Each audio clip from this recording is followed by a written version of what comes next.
And welcome back into Open Line. We're so glad that you're joining us this evening. Once again, when you have one of those questions or comments that you want to talk to the expert about, just call that number. 737-7587 is the number to call for any of those legal questions that you have, and the expert is right there on your screen. Kevin Kennedy from the Kennedy Law Firm.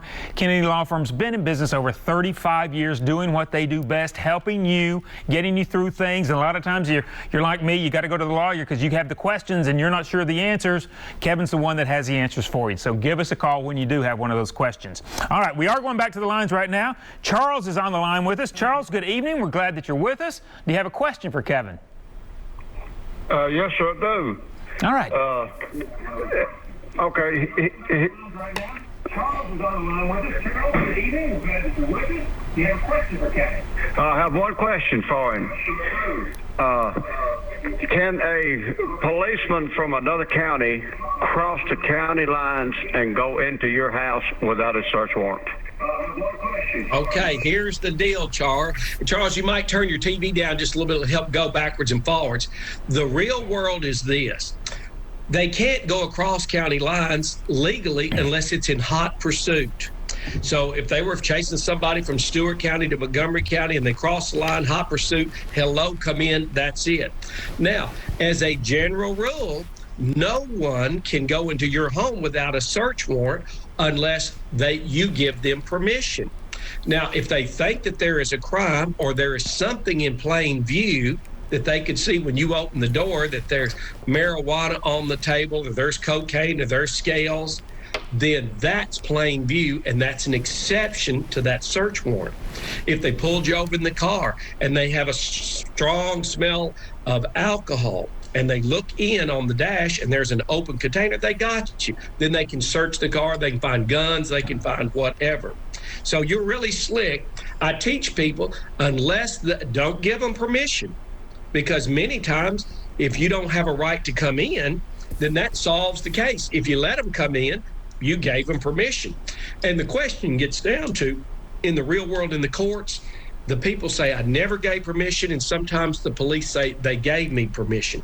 Well, you got the body cam, you got the audio recorded, show us. They have to carry the burden of proof. And if they can't prove it, move to dismiss, Your Honor.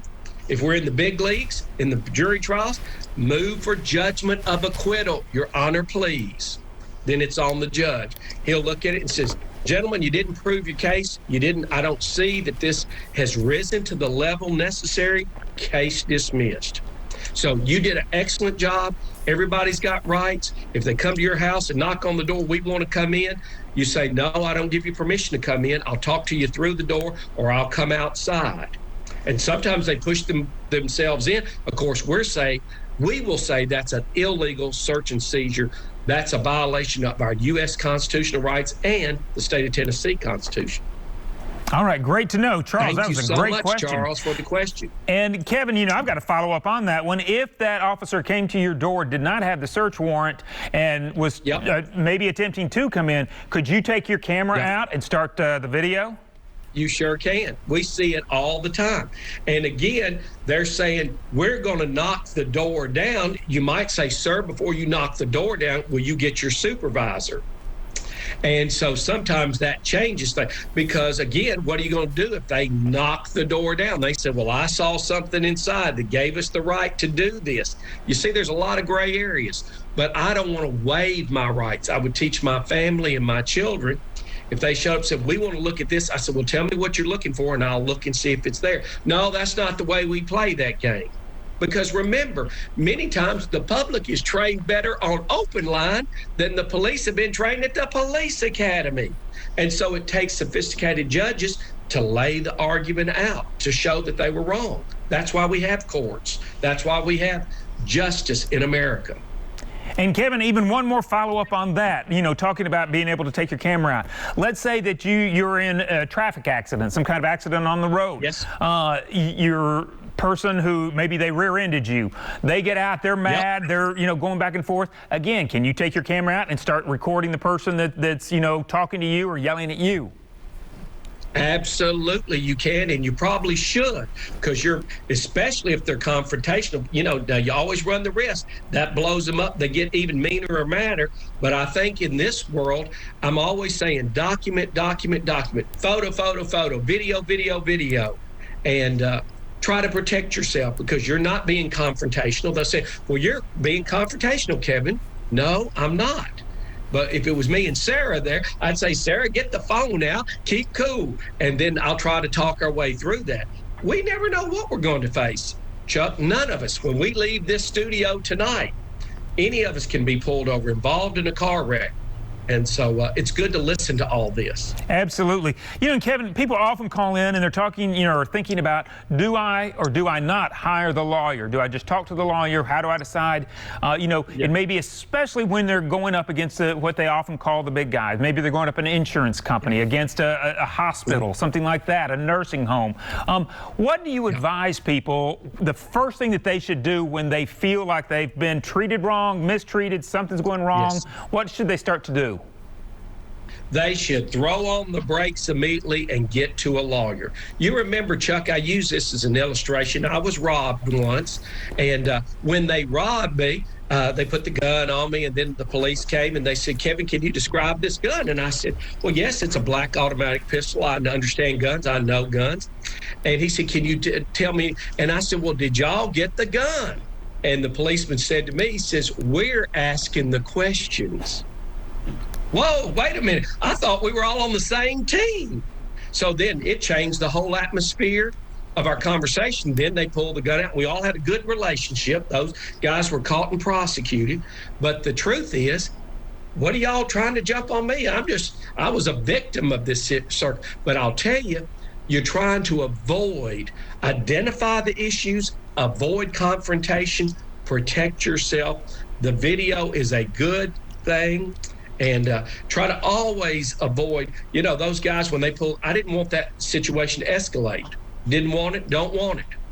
And so I caution everybody to be using their extra best judgment if you find yourself in that situation. Great information to know. All right, once again, if you are watching, you have a question or a comment for Kevin, 737-7587 is the number. We're going right back to the lines right now. Evan is with us. Evan, we're glad that you're watching tonight. You have a question for Kevin. Yes. When someone leaves properly with you in your vehicle or your house, and then they disappear, what is the time limit before that property is considered abandoned and they raise any claim to get it back, especially when they never paid for storage? Okay, that's a good question. We've got the Tennessee Landlord and Tenant Act. There's a specific things that you have to do if you ever allow somebody to move into your home. If they were there just as a guest, it's a total different set of rules. If I had Chuck just spend the night, I could put his things out. You're out, Chuck. I'm locking the doors. You're not coming back in. If Chuck had lived there 3 months and I say, you got to get out, Chuck says, I live here. You're not going to put me out. We have to take legal procedure, give him notice.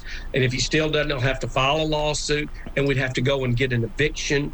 And if he still won't get out, I may have to try to get a warrant to set his things in the yard.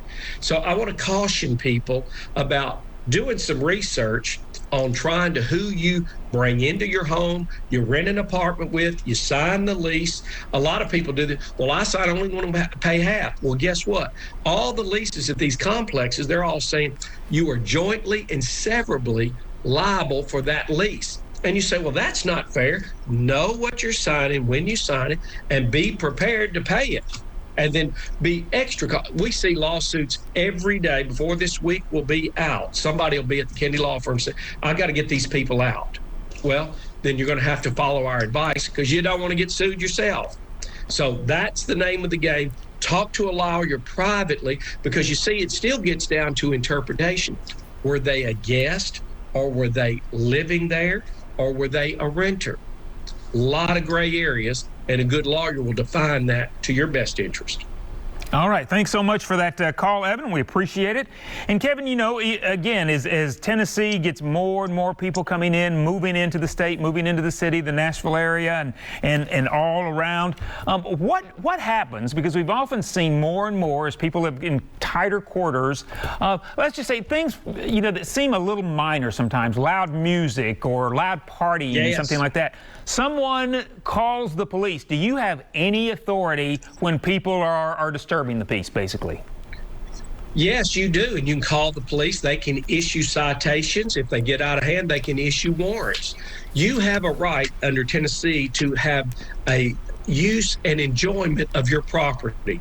If you own a home, it's not fair for someone to let their dogs run into your neighborhood. It's not fair for them to blast music all night.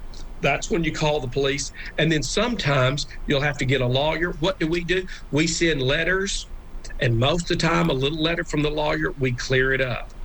And one thing that we've seen a lot of, Chuck, is we've got these neighborhoods where your neighbors putting cameras all on the top of their house, watching your home, looking in your windows. You know, we have an expectation of privacy. I don't want that.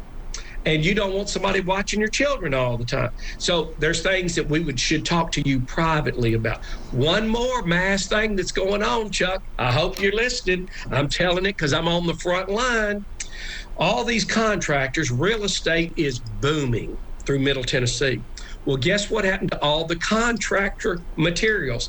They've gone up. So there has been a rush of people because the contractors want to back out of their contracts. You know, hey, guess what? I was going to make $40,000 on this. Now I'm not making anything so we don't want to go through the deal. Well, that rips you off because you had a good deal. You will expect them to stand on it. You've got a $25,000, you know, that helped you because you signed. You need a lawyer to protect your interest. So that's coming. And you know what else I see a mass wave going, Chuck? Rents, landlords. If they don't like you, you don't get your lease, they get you out. You're paying $750 a month. Well, the next month they re-rent it for $1,050, so it goes up $300. Well, guess what? That's where everybody is getting confronted. And now the sophistication is, if you ever have an eviction notice, no one wants to rent to you. So keep your record straight. Keep your credit score up. There could come a time you can't even get a place, even if you got the money. All right. Once again, great advice, good knowledge right there.